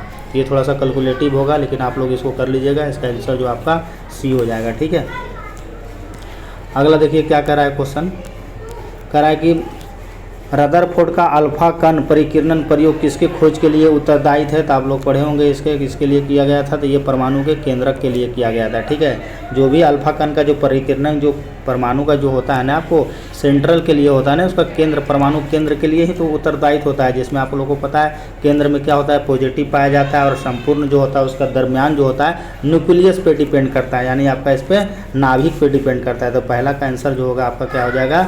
ए हो जाएगा। अगला क्वेश्चन देखिए क्या कह रहा है, टिंडल इफेक्ट आप लोग पढ़े होंगे कि, चलो बताता हूँ, पहले क्वेश्चन देख लेता हूँ। कोलाइडी विलयन में टिंडल प्रभाव क्या होता है? तो टिंडल प्रभाव जो होता है प्रकाश के परिकिरण के ही कारण देखने को मिलता है। गांव में आप लोग याद रखते होंगे, जब गांव का जब खपड़ा वाला जो घर होता था उसमें ऊपर से जो लाइट आता था ना, तो वही जो लाइट में जो छोटे छोटे पार्टिकल जो पाया जाता था ना, तो उसी को ही टिंडल इफेक्ट कहा जाता है। ठीक है, ये अक्सर गाँव में देखने को ज़्यादा मिलता था। देखिए अगला क्वेश्चन है, सोडा क्षार जिसको आपको धावन सोडा कहा जाता है, तो धोवन सोडा किसको कहा जाता है? ये सबको पता होगा। धोवन सोडा किसको हो जाता है? सोडियम कार्बोनेट को बोला जाता है, और सोडियम बाई कार्बोनेट को खाने वाला सोडा कहा जाता है। दोनों के ट्रिक है जी। देखो बाई है तो खाई है, ठीक है, तो इसको आप लोग ऐसे रख सकते हैं, यानी खाने वाला सोडा में सोडियम बाई कार्बोनेट लगेगा और धोवन सोडा में सिर्फ आपको सोडियम कार्बोनेट मिलेगा। ठीक है, तो ये आपका अपना अपना बेसिक है, जाते कि एग्जाम में आपको याद रखना, ऐसे तो फार्मूला याद रखोगे तब भी आप सही कर दोगे, कोई दिक्कत नहीं है। नींबू के रस में पीएच का मान अनुमानित कितना है? तो नींबू के रस में पीएच का मान क्या होता है? 7 से कम होता है। आप लोग पढ़े होंगे कि जो पीएच का मान जो होता है वो आपको किसी अम्लता या क्षारीयता को व्यक्त करने के लिए प्रयोग किया जाता है। इसका खोज किसके द्वारा किया गया था? तो आप लोग पढ़े होंगे सोरेनसन के द्वारा किया गया था, तो इसको भी आप लोग याद रखें। देखो भाई नेक्स्ट क्वेश्चन कर रहा है कि एल्काइन का सूत्र होता है। अब देखो यहाँ पे आप कंफ्यूजन पड़ जाओगे, अगर केमिस्ट्री का थोड़ा सा हल्का सा अगर बेसिक नॉलेज नहीं रहेगा तो यहाँ आप सोचोगे कि नहीं हम तो कुछ और, हम तो फार्मूला पढ़े थे एल्काइन का कि मेरे भाई CnH2n-2 होता है, ये आप लोग पढ़े होंगे, सब लोग पढ़ा है। लेकिन यहाँ पे देखो क्वेश्चन घुमा दिया भाई, BPSC है, आयोग है, कुछ भी कर सकता है आपके भी एग्जाम में, थोड़ा सा आपको कंसेप्ट आपका भी क्लियर होना चाहिए। एक्चुअल में कुछ नहीं है वही चीज़, लेकिन थोड़ा सा आपको घुमाया है। तो ये इसको जो है ना, इसका जो आंसर हो जाएगा आपको, पहले इसको सोल्व कर लो। देखो ये जो होता है स्टैंडर्ड फार्मूला होता है, देखो ये 3 होता है, आप लोग पढ़े होंगे केमिस्ट्री में, ऑर्गेनिक केमिस्ट्री, इनऑर्गेनिक केमिस्ट्री आप लोग को पता होगा, तो इसमें आपको ये ऑर्गेनिक में पढ़ना होगा। तो उसमें देखे होंगे कि एल्केन होता है, एल्काइन होता है, तो ये जो होता है एल्काइन का जो फार्मूला होता है CnH2n-2 होता है। अब यहाँ पे आप देखो n बराबर आप देखो 3 रख लो, ठीक है, तो n के जगह पे आप लोग n के जगह पे 3 रखोगे तो आपको C3 हो जाएगा ही, और H2n यानी H यहाँ पे रखो और 2 रखो और n के जगह पे 3 रखो, तो ये आपका 3 हो जाएगा, -2 हो जाएगा। वैसे लिखने की ज़रूरत नहीं था इसको। C3 आपका तो H यानी 3 दूनी 6, 6 में से 2 गया यानी 4, यानी C3H4 हो गया। तो ये जो यही जो C3H4 आया ना आपका, तो इसी को प्रोपाइन बोला जाता है। ठीक है, क्या बोला जाता है? प्रोपाइन बोला जाता है। और इसी प्रोपाइन को हम लोग एक प्रकार का एल्काइन का ही उदाहरण इसके अंतर्गत हम रखते हैं। तो क्वेश्चन ऐसे न पूछ के वैसे पूछ लिया है, ठीक है। तो इसका जो आंसर होगा क्या हो जाएगा मेरे दोस्त? आपको ये हो जाएगा। तो ये जो स्टैंडर्ड होता है इसको आप लोगों को पता होना चाहिए। देखिए अगला क्वेश्चन है, निम्नलिखित में से कौन सी धातु ठंडे जल के साथ हाइड्रोजन गैस निकलती है? तो ये आपका पोटेशियम निकलता है, 66 का C हो जाएगा। ठीक है, अगला क्वेश्चन देखिए क्या कह रहा है। अगला क्वेश्चन है, पॉलीएक्रिटोनाइट्राइट एक औद्योगिक स्तर पर क्या नाम है इसका? तो यानी जो आपका है पॉलीएक्रिलोनाइट्राइट का जो आपका औद्योगिक स्तर पर इसका क्या नाम दिया जाता है? तो इसका जो नाम दिया जाता है मेरे दोस्त आपको एक्रिलेन बोला जाता है, जिसको और लोन भी बोला जाता है। ये आंसर हो जाएगा। ठीक है, निकट दृष्टि दोष में पीड़ित व्यक्तियों को किस प्रकार के लेंस का प्रयोग किया जाता है? तो आप लोग पढ़े होंगे निकट दृष्टि दोष है। देखो इसका ट्रिक देखो, याद है, कभी नहीं आप भूलोगे, मरते दम तक नहीं भूलोगे। देखो निकट, तो ऐसे तो नहीं तो आपको फिजिक्स पढ़ाऊंगा तो फिर बहुत लंबा चला जाएगा। 5 प्रकार के दृष्टि दोष है, उतना कौन लंबा पढ़ाएगा, मुझे सारा सॉल्व करना है। निकट में क्या करना है, मैं आप मतलब जिसका फिजिक्स कमजोर है उसके लिए इलाज बता रहा हूँ। बीमारी का इलाज एग्जाम हॉल में तुम गलती नहीं करोगे। निकट दृष्टि दोष में निकट देखो 3 अक्षर के होता है, तो निकट यानी उसमें एक और जोड़ दो यानी 4, यानी निकट दृष्टि दोष के लिए हम अवतल लेंस का इस्तेमाल करते हैं। और एक होता है दूर दृष्टि दोष, तो दूर दृष्टि देखो 2 अक्षर के होता है, इसमें आप एक अक्षर जोड़ दो, 3 का हो गया, यानी उत्तल लेंस। समझ में आया? यानी आपका निकट दृष्टि दोष में 1 जोड़ देगा तो 4 लेटर का हो जाएगा, और अगर दूर में 2 लेटर का आता है उसमें 1 जोड़ देगा तो उत्तल लेंस हो जाएगा। तो इसी प्रकार से आप लोग याद रख सकते हैं, अगर जिसका फिजिक्स कमजोर है उसके लिए। ठीक है, तो 68 का जो आंसर हो जाएगा क्या हो जाएगा आपका? B हो जाएगा। देखिए 69 में करा कि सांपों के टांगों में नहीं पाई जाती है। सांपों के टांगों में आपको क्या देखने को नहीं मिलता है, तो ये जन्म से ही लंगड़े होते हैं, जब विवाह की टांगें समाप्त हो जाती है। ये तो उपरोक्त में से आपको एक से अधिक हो जाएगा, यानी आंसर आपका डी हो जाएगा। अग्नाशय से पैनक्रियास से क्वेश्चन पूछ रहा है कि अग्नाशय को शरीर से निकाल देने पर भोज्य पदार्थों का पाचन नहीं होता है, तो क्या चीज़ देखने को मिलता है, तो आपको उपरोक्त में से क्या हो जाएगा, एक से अधिक हो जाएगा। ये सारी चीज़ का कमी उसमें देखने को मिलता है। केले में कायिक जनन होता है, तो केले में जो कायिक जनन किसके द्वारा किया जाता है, तो इसका भी प्रकंद है अंतः भूस्थारी द्वारा, यानी आंसर आपका डी हो जाएगा। देखिए अगला क्वेश्चन है कि फलोत्पादन में नत्रजन उपयोग क्षमता की वृद्धि की जा सकती है, तो इसमें जो आंसर होगा आपका उपरोक्त में से एक से अधिक हो जाएगा। सारे मेथड अपना के हम बढ़ा सकते हैं। अगला क्वेश्चन देखिए, निम्नलिखित में से कौन सा एक कशेरुकियों का उत्सर्जन अंग नहीं है, आपसे पूछा जा रहा है, तो इसका जो आंसर होगा आपका क्या हो जाएगा, हिपोक्रेटियाज हो जाएगा, सी हो जाएगा। इंसुलिन हार्मोन स्रावित होता है, तो आप लोग पढ़े होंगे इंसुलिन जो हार्मोन है आपको अग्नाशय के द्वारा आपको स्रावित होता है, बहुत बार आपके एग्जाम में पूछा गया है। अगला क्वेश्चन देखिए, जीवन संघर्ष एवं योग्यात्मक की उत्तरजीविता का संबंध किसके द्वारा खोज किया गया था, तो ये डार्विनवाद की आपको 9वीं क्लास में पढ़िएगा। डार्विनवाद में ये देखने को मिलता है। देखिए ये भी क्वेश्चन कई बार आपके एग्जाम में यहाँ से क्वेश्चन पूछा जाता है, करा मिलान करने के लिए बोला जा रहा है आपसे। तो देखिए ईसीजी, तो ईसीजी का प्रयोग किस में किया जाता है, तो आप लोग पढ़े होंगे ईसीजी का प्रयोग आपको मस्तिष्क में किया जाता है, ठीक है। अच्छा देखिए दूसरा नंबर जो है आपका ईसीजी पहला था आपका ईईजी, ठीक है, वो मस्तिष्क में। आप दूसरा है आपको ईसीजी जो है आपको हृदय से रिलेटेड है, ठीक है। आपका ये ईओजी आपका आँख से रिलेटेड है, यानी ये हो जाएगा। और आपको ईएमजी है जो मेरे दोस्त आपको मांसपेशियों से हो जाएगा, यानी 76 का आंसर क्या होगा आपका बी हो जाएगा। अगला देखिए, रेडियोधर्मिता से क्वेश्चन पूछा गया है। रेडियो एक्टिविटी यानी रेडियोधर्मिता प्रदूषण से निम्नलिखित में से कौन सा कथन सही है, तो आप लोग तो पढ़े होंगे। उसमें देखो तो क्या निकलता है, शीशा वाला ऑप्शन नहीं दिया है यार। देखो 77 देखते हैं, ये पशुओं में आनुवांशिक परिवर्तन लाता है, ये मृदा में विद्यमान विभिन्न खनिजों पदार्थों को अशोधित कर देता है, असंतुलित करता है, या रक्त के संचार को भेद उत्पन्न करता है, या कैंसर उत्पन्न करता है। तो ये तो बहुत सारा चीज़ करता है, वैसे सी आंसर हो जाएगा आपको। अगला देखिए क्वेश्चन, ये आपको डाटा है, याद रखना पड़ेगा आपको। आम बजट 2023-24 में स्वास्थ्य सेवा के लिए आवंटित कुल कितनी राशि के लिए आवंटित किया गया है, तो आपका ये 89 करोड़ रुपये का आवंटित किया गया, यानी आपको 155 करोड़ रुपये का आवंटित किया गया है, ये आंसर हो जाएगा। देखिए नेक्स्ट क्वेश्चन है, आम बजट 2023-24 में सहकारी समितियों के लिए नगद राशि यानी टीडीएस के लिए कितने राशि की सीमा छूट की घोषणा किया गया था, ये 2023-24 के अनुसार बताना है। मतलब 3 करोड़ के छूट दिया गया था।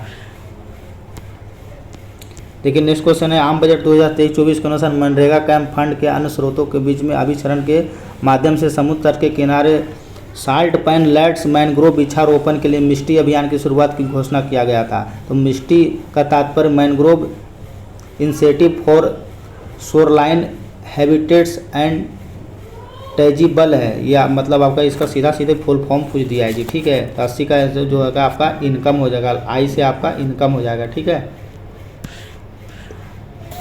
देखिए अगला क्वेश्चन पूछा जा रहा है आपसे, कह रहा है भारतीय संविधान में मूल कर्तव्य के प्रावधान की संस्तुति का आयोग से लिया गया था।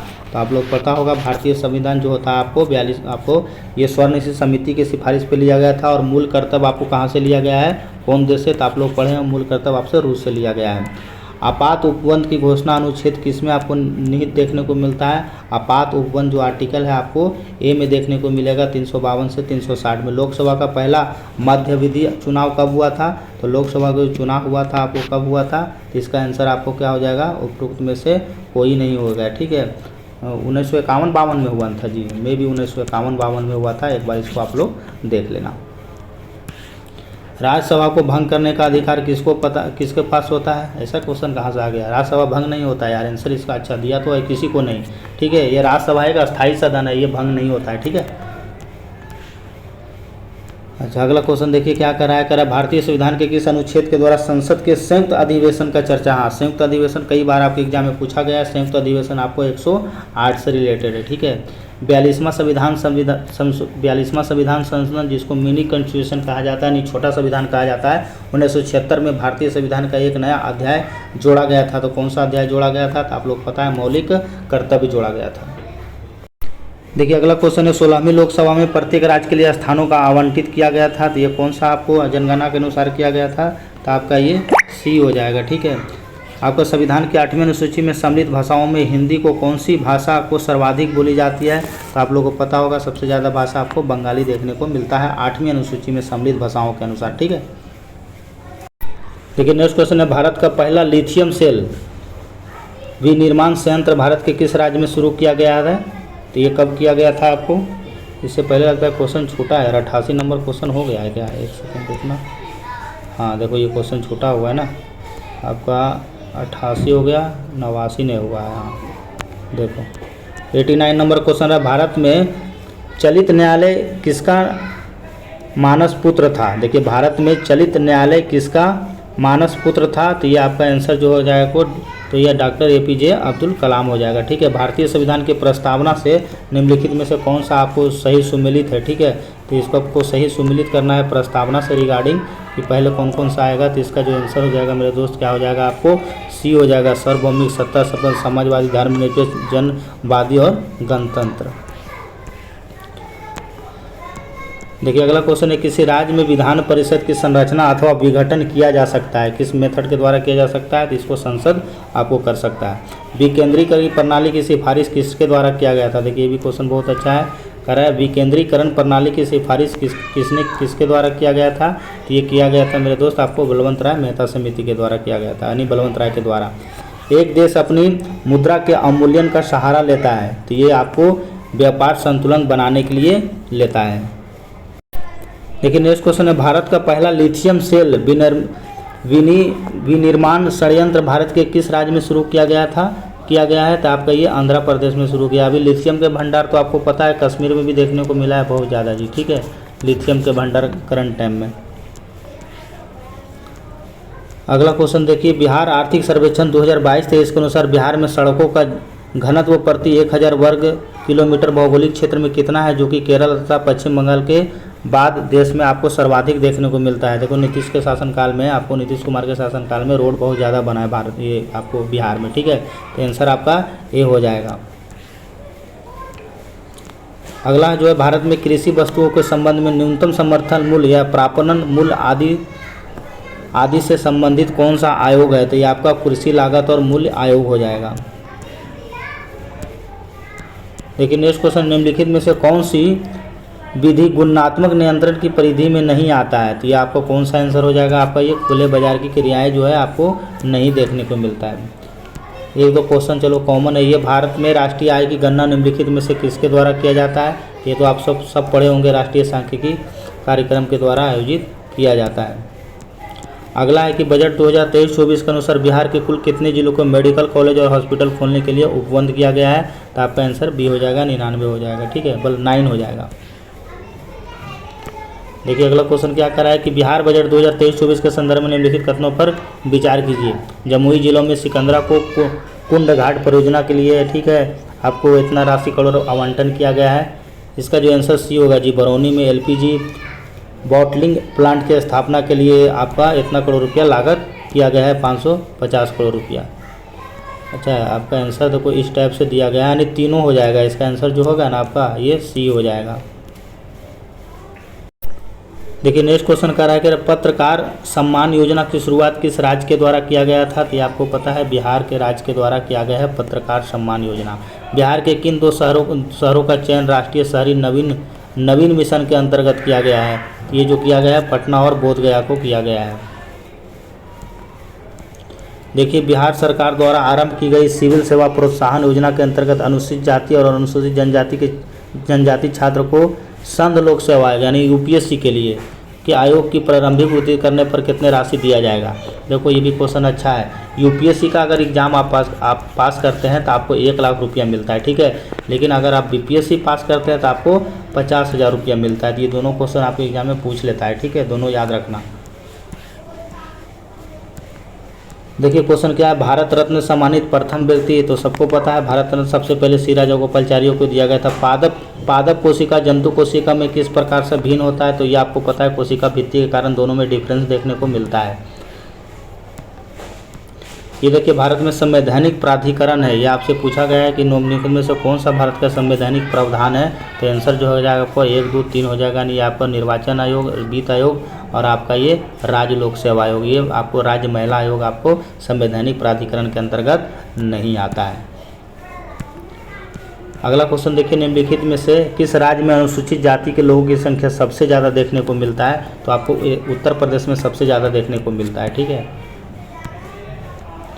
देखिए 7 फरवरी 2023 को जोसिंडा आर्डन के त्यागपत्र देने के बाद न्यूजीलैंड के प्रधानमंत्री की नियुक्ति कौन मतलब न्यूजीलैंड का प्रधानमंत्री नियुक्त किया गया था।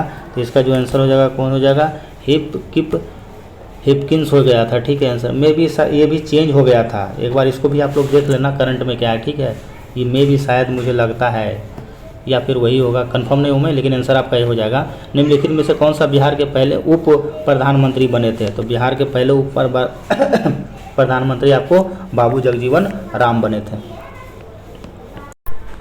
देखिए नेक्स्ट क्वेश्चन कर रहा है, बिहार केसरी के नाम से किन्हें जाता है। तो सबको पता होगा बिहार केसरी डॉक्टर श्री कृष्णा को बोला जाता है। राजेंद्र प्रसाद को देश रत्न बोला जाता है। ठीक है, देश रत्न इनको बोला जाता है। और ये संपूर्ण क्रांति के नारा दिए थे, सबको पता होना चाहिए। ठीक है, हजारीबाग जेल से दिवाली के दिन फरार हो गए थे, में भी सबको पता होगा। चलिए देखिए 74वें गणतंत्र दिवस पर कौन आए थे, सबको पता है ये क्वेश्चन कि 74वें गणतंत्र दिवस आपको 26 जनवरी 2023 के मुख्य अतिथि रूप में कौन थे। तो ये अब्दुल फतह अल सीसी थे। भारतीय एक दिवसीय क्रिकेट की टीम के प्रथम कप्तान कौन थे। तो भारतीय यहाँ अच्छा टेस्ट वाला नहीं पूछा है जी, भारतीय एक दिवसीय क्रिकेट टीम के प्रथम कप्तान कौन थे। तो प्रथम कप्तान जो था आपके अजीत वाडेकर थे। अगला है, भारत की प्रथम जनजातीय भाषा कौन सी है जिसने अपना विकिपीडिया संस्करण प्राप्त किया है। देखिए अच्छा क्वेश्चन है ये, भारत के प्रथम जनजातीय भाषा कौन सी है जिसने अपना विकिपीडिया संस्करण प्राप्त किया है। तो इसका आंसर आपका संथाली हो जाएगा। बिहार में प्रथम थर्मल बैटरी प्लांट कहाँ स्थापित किया गया है। ये देखिए बिहार स्पेशल का ये भी अच्छा क्वेश्चन है आपसे कि आपको अच्छा 20 का पूछ रहा है जी। 20 का प्रथम थर्मल बैटरी प्लांट कहाँ स्थापित किया गया है। तो ये आपको भारत में स्थापित किया गया है। देखिए अगला क्वेश्चन है, भारत में लुप्त प्राय एस्चुरियन मगरमच्छों का सबसे बड़ा आवास कौन सा है। यानी मगरमच्छों का सबसे बड़ा आवास आपको कहाँ देखने को मिलेगा। तो ये भीतरकनिका राष्ट्रीय उद्यान देखने को मिलता है, जो कि आपको उड़ीसा में देखने को मिलता है। ठीक है, काजीरंगा कहाँ है, असम में है। सोलेस्टियल बॉडीज कई बार आपके एग्जाम में क्वेश्चन पूछा गया है। ठीक है, सोलेस्टियल बॉडीज नामक पुस्तक किसके द्वारा लिखा गया है। तो आपको ये मार्गरेट एटवुड के द्वारा ये लिखा गया है। ई सिगरेट को किस अन्य राज्य से जाना जाता है। यानी ई सिगरेट को किस अन्य राज्य से जाना जाता है। तो इसका जो आंसर हो जाएगा मेरे दोस्त आपका ये इंडस हो जाएगा। ठीक है, देखिए नेक्स्ट क्वेश्चन है, भारत द्वारा 2023 के किस वैश्विक संगठन शिखर सम्मेलन की मेजबानी किया गया है। तो आपको पता है इस वर्ष आपको संघाई सहयोग संगठन के द्वारा भारत के द्वारा किया गया था। अनुदैर्ध्य तरंगे किस प्रकार के तरंगे का उदाहरण है। तो आपका जो ध्वनि तरंगे हो जाता है ये आपको अनुदैर्ध्य तरंगे का उदाहरण है। एक्स किरणें, चलो इसके बारे में बाद में बता देंगे, वीडियो लॉन्ग हो रहा है अभी। देखिए अगला क्वेश्चन है, ऑस्ट्रेलियन ओपन टेनिस प्रतियोगिता 2023 जनवरी 2000 में पुरुष एकल कौन जीता था। तो पुरुष एकल वाला किसके द्वारा जीता गया था। तो ये नोवाक जोकोविच के द्वारा जीता गया था। खबरों में रहा जाने वाला खिलाड़ी दीपा कर्मकर का संबंध किस खेल से है। तो दीपा कर्मकर का जो आपको जिम्नास्टिक से है। देखिए अगला क्वेश्चन है, भारतीय क्रिकेट टीम के सदस्य ईशान किशन का संबंध बिहार के किस जिला से है। देखो पटना जिला से नहीं है, आंसर पटना दिया नहीं है। इसका जो संबंध है ना मेरे दोस्त ये नवादा जिला का बंदा है। ठीक है, आंसर वैसे पटना दिया है लेकिन पटना होगा नहीं। ठीक है, नवादा जिला का ये बंदा है। अगर मुख्य रूप से पूछा जाएगा तो पटना फेमस है इसलिए दे देता है। ठीक है, चलिए नेक्स्ट है, बिहार के किस जिले में हरिश्चंद्र स्टेडियम आपको देखने को मिलता है। ये भी देखो आपका अच्छा क्वेश्चन है, हरिश्चंद्र स्टेडियम दे दिया गया है। तो आपका जो इसका आंसर होगा आपको क्या होगा, हरिश्चंद्र स्टेडियम भी है जो आपको ये नवादा जिला में ही देखने को मिलेगा। मैं इसलिए बता रहा हूँ कि मैं भी खुद नवादा जिला से हूँ। ठीक है, इस हरिश्चंद्र स्टेडियम में बहुत सारा मैच खेले हैं। World economic Centurion and the prospect 2023 report संस्था किसके द्वारा जारी किया गया था। तो आपको संयुक्त राष्ट्र के द्वारा जारी किया गया था। फीफा विश्व कप 2026 का आयोजन संयुक्त रूप से कौन सा देश करवाएगा? हाँ देखो, फीफा विश्व कप 2026 वाला ने 3-4 देश मिलकर इस बार करवा रहा है जी, ठीक है। 125 का कनाडा, मेक्सिको और यूएसए हो जाएगा, नहीं 3 देश, तीनों को याद रखना। निम्नलिखित में से किसे वर्ष 2023 का पद्म विभूषण पुरस्कार नहीं दिया गया है? आपसे देखो नहीं दिया गया है, तो इसका जो आंसर हो जाएगा उपरोक्त में से कोई नहीं। जाकिर हुसैन को मिला, सबको मिला है, ठीक है।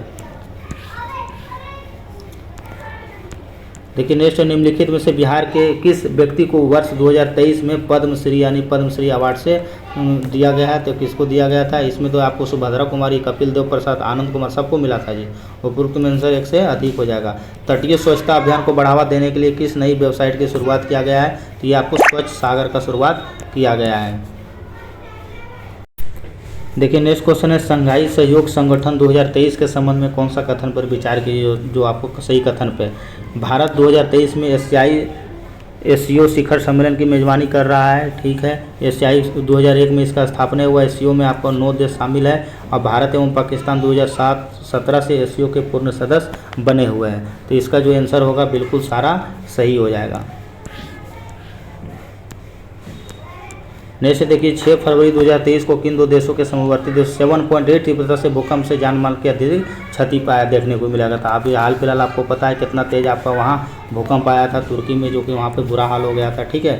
नीचे दिए गए इलाहाबाद, बरेली, लखनऊ, कानपुर के नेतृत्वकर्ता के नाम को सही, अरे यार ये तो 1857 की क्रांति से पूछा गया है, ठीक है। पूरा आपको देखना पड़ेगा इसको, तो फिर तो यार करा है इलाहाबाद में, तो इलाहाबाद में लिखा है तो लिखा ने आंसर हो गया सी, इसी से तो पूरा हो जाएगा, ठीक है। कानपुर में नाना साहब था, बरेली में हजरत महल, इलाहाबाद में आपको खान बहादुर खान।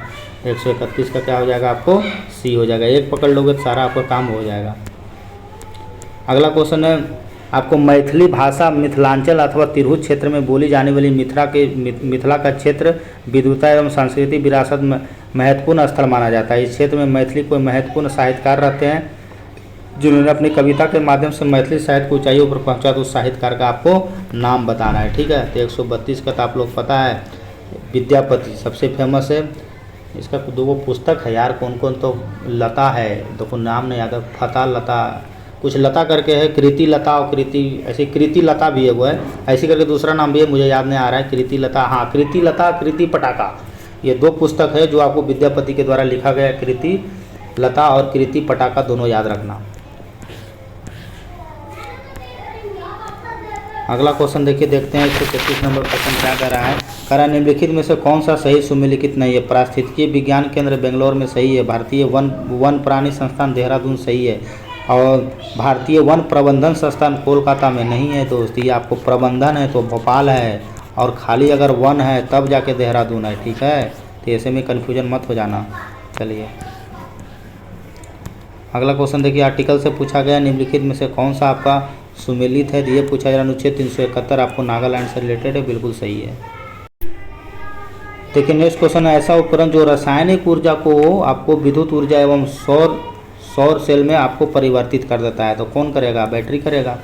जहांगीर ने किस गुरु को मृत्यु दंड दिया था? ये भी क्वेश्चन देखो बहुत घूमता है आपके एग्जाम में। तो जहांगीर आपको किसको दिया था? अर्जुन देव को दिया था। और तेग बहादुर को कौन दिया था? वही जिंदा पीर यानी औरंगजेब के द्वारा दिया गया था, जिसको, ठीक है, जिसको आपको आलमगीर भी कहा जाता है, आलमगीर, ठीक है। तो ये दोनों याद रखना, तेग बहादुर को किसने दिया था? तो औरंगजेब के द्वारा दिया गया था, जिसको आप लोग को आलमगीर भी कहा जाता है। शाही दरवेश भी इसको कहा जाता है जी, देखो याद आ गया, शाही दरवेश भी कहा जाता है एक चीज़, और जिंदा पीर भी कहा जाता है। आलम सब बता ही दिए, चलो छोड़ो। अगला क्वेश्चन देखते हैं, आपको चालीसा देखो पूछा जा रहा है। तो ये सब तो मैं ऑलरेडी कितना बार बताया हूँ। चहलगान यानी चालीसा के रूप में तुर्की सरदारों को स्थापित करने का श्रेय किसे जाता है? देखो स्थापित करने का श्रेय, चालीसा का गठन करता है इल्तुतमिश, लेकिन इसको ख़त्म करता है बलबन। तो दोनों क्वेश्चन पूछ लेता है, शुरू किया था आपको इल्तुतमिश, चालीसा को ख़त्म किया था बलबन। तारे पर टिमटिमाना प्रकाश के किस परिघटना के कारण होता है? तो ये सब तो कॉमन क्वेश्चन है, आपको वायुमंडलीय अपवर्तन के कारण देखने को ये मिलता है। विजयनगर से क्वेश्चन पूछा गया, ये भी कॉमन है। विजयनगर के राजा कृष्णदेवराय ने गोलकुंडा का युद्ध किस राजा के साथ लड़ा था? ये बहुत ही फेमस युद्ध है, इसमें कुतुब शाह के बीच में लड़ा गया था। अगला क्वेश्चन देखते हैं, करा निम्नलिखित में से कौन सा एक शासक है जिसका राज्याभिषेक 2 बार होता है? तो 2 बार किसका होता है? आपको शिवाजी का भी राज्याभिषेक 2 बार होता है, ठीक है। देखिए नेक्स्ट क्वेश्चन है, मानव नेत्र में आपको कॉर्निया का काम क्या होता है। तो कॉर्निया क्या होता है, ये आपको यह प्रोटीन और कोशिकाओं का बना होता है। आंसर आपका सी हो जाता है। और ये आपका जो दान में भी क्या दिया जाता है, दान में भी तो कॉर्निया ही दिया जाता है ना। देखिए अगला क्वेश्चन है, कौटिल्य जिसको चाणक्य या विष्णुगुप्त भी बोला गया है, किस विश्वविद्यालय से संबंधित आप लोग पढ़े होंगे। तक्षशिला विश्वविद्यालय से रिलेशन था। ठीक है, तक्षशिला विश्वविद्यालय कहाँ है अभी, तो ये आपका कहाँ है, तो ये पाकिस्तान में देखने को मिलेगा। और ये तक्षशिला को कौन बनाया था, इसको कौन बसाया था, तो राजा दक्ष के द्वारा ये बनाया गया था। नालंदा विश्वविद्यालय कुमारगुप्त प्रथम के द्वारा बनाया गया था, जिसमें बाद में बख्तियार खिलजी इसमें आग लगा देता है। देखो ये भी क्वेश्चन बहुत मस्त क्वेश्चन है, ऐसा क्वेश्चन आपको बहुत कम ही देखने को मिलता है। कह रहा है तो आपको रिंगेलमेन स्केल, ठीक है, दिखने रहा होगा आप लोग को। रिंगेलमेन स्केल का प्रयोग निम्नलिखित में से किसके घनत्व मापने के लिए किया जाता है, तो ये आपका धुआं मापने के लिए प्रयोग में लाया जाता है। सिंधु घाटी सभ्यता आपसे पूछा जा रहा है, कह रहा है कि सिंधु घाटी सभ्यता का सूचना का स्रोत क्या है। तो सिंधु घाटी का जो इन्फॉर्मेशन मिलता है हम उसके मोहर से पता लगा सकते हैं। निम्नलिखित में से कौन सा बौद्ध धर्म की शाखा नहीं है। तो बौद्ध धर्म का शाखा आपको कौन सा देखने को नहीं मिलेगा, तो उपरोक्त में से आपका इसका आंसर इनमें से कोई नहीं मिलेगा। अरे यार हीनयान, महायान, तरयान, तो सब आपको बौद्ध धर्म में ही देखने को मिलता है। बौद्ध धर्म का स्थापना किसके द्वारा किया गया था, गौतम बुद्ध के द्वारा किया गया था, जिसको एशिया का ज्योतिपुंज भी कहा जाता है। देखिए 146 कारण नगरों को क्रमिक पतन किस काल से ही महत्वपूर्ण विशेषता माना जाता है। यानी जो नगर का जो होता है क्रमिक पतन किस काल की एक प्रमुख विशेषता माना जाता है, तो आपको गुप्त काल में ही देखने को मिलता है। और गुप्त काल को ही स्वर्ण काल कहा जाता है। ठीक है, क्योंकि इसमें महिलाओं का विकास सबसे ज़्यादा हुआ था। हर्ष के बारे में जानकारी कौन सा पुस्तक में देखने को मिलता है। हर्ष आपको पता है किसके कौन सा पुस्तक में आपको हर्ष का जानकारी देखने को मिलेगा, तो सब पढ़े होंगे बाणभट्ट पुस्तक। ठीक है, अगला क्वेश्चन देखते हैं। कह रहा है आपसे कि निम्नलिखित में से मध्य पाषाणकालीन पुरास्थल से मृग क्षेत्र में छल्लों की माला के प्रमाण मिले हैं। मृग यानी हिरण के क्षेत्र में छल्लों की माला आपको देखने को कहाँ मिलता है। ये भी क्वेश्चन बड़ा स्टैंडर्ड क्वेश्चन है। ठीक है, तो ये आपको उपरोक्त में से एक से अधिक देखने को मिलता है, दमदमा और मदहसा से। देखिए निम्नलिखित में से सर्वाधिक जनसंख्या वाला जिला कौन सा है। आपसे जनसंख्या वाला जिला आपसे पूछा जा रहा है, तो ये कौन सा हो जाएगा, सबको पता है पटना होगा। अशोक का ब्राह्मणी लिपि, देखो ये पूछा भी था दरोगा एक्साइज एग्जाम में। अशोक के ब्राह्मणी अभिलेखों को सर्वप्रथम किसने पढ़ा था, ये किसके द्वारा पढ़ा गया था, तो आपको पता है 1837 ईस्वी में आपको जेम्स प्रिंसेप के द्वारा पढ़ा गया था। और भारत में शिलालेख का प्रचलन किसके समय में शुरू हुआ था, तो भारत में शिलालेख का प्रचलन अशोक के समय में हुआ था। तो इस प्रकार मैंने मेरे दोस्त आपको पूरा 150 क्वेश्चन मैंने सारा करवा दिया हूँ। ठीक है, जहाँ ज़रूरत था मैंने आपको डिस्कशन करवा दिया था, जहाँ ज़रूरत नहीं था वहाँ मैं नहीं करवाया हूँ। ठीक है, तो इसको आप लोग देख लेना। ठीक है, ये सारा मैं आपको प्ले लिस्ट में डाल दूंगा। अभी तक मैंने नोट टेस्ट सीरीज करवाया हूँ, बीपीएससी का एक दृष्टि का करवा रहा हूँ, एक आपका अरिहंत पब्लिकेशन का करवा रहा हूँ। दोनों का क्वेश्चन बहुत अच्छा है, जिसका क्वेश्चन अच्छा होता है मैं उसी का आपका टेस्ट सीरीज करवाता हूँ। और जो मैं आपको डिस्कशन कराता हूँ तो सारा प्रीवियस ईयर आपको देखते हुए मैं करवाता हूँ कि आपके एग्जाम में क्या पूछा जा रहा है। ठीक है, मैं भी खुद जॉब में हूँ, तो मुझे जब समय मिलता है तो मैं आपका करवा देता हूँ। ठीक है, और आपको वही चीज़ बताऊँगा जो आपके एग्ज़ाम में आएगा। मुझे पता है यार ऐसी टाइम पास करने से कुछ होने वाला है नहीं, तो क्यों आपका समय ख़राब करना। आपके लिए जो इम्पोर्टेंट होगा वही मैं करवाऊँगा। ठीक है, तो आप लोग इसको वीडियो देख लेना। अगर वीडियो ठीक लगता है तो इसको लाइक शेयर एंड सब्सक्राइब जरूर करें। नेक्स्ट वीडियो में आपका दृष्टि का बनाऊंगा। ठीक है, दृष्टि टेस्ट सीरीज कल परसों में जाऊंगा मुखर्जी नगर, तो वहाँ से आपका मैं टेस्ट सीरीज लाऊंगा। ठीक है, छठवां अभी शायद 5 टेस्ट सीरीज हुआ है उसका, तो छठा आपको पता किया हूँ मैं आ गया है, तो छठा टेस्ट सीरीज में इस बार बना दूंगा। लेकिन इस बार टेस्ट सीरीज में जो होगा मेरा ये आपका 9वां तो ये हो गया, 10वां होगा, क्योंकि मैं दोनों मिला के बना रहा हूँ, तो उससे कोई दिक्कत नहीं है। मैं प्ले लिस्ट पर डाल दूँगा वीडियो, आप वहाँ से देख लेना। ठीक है, आप रिविजन कीजिए। मिलते हैं नेक्स्ट वीडियो में, धन्यवाद।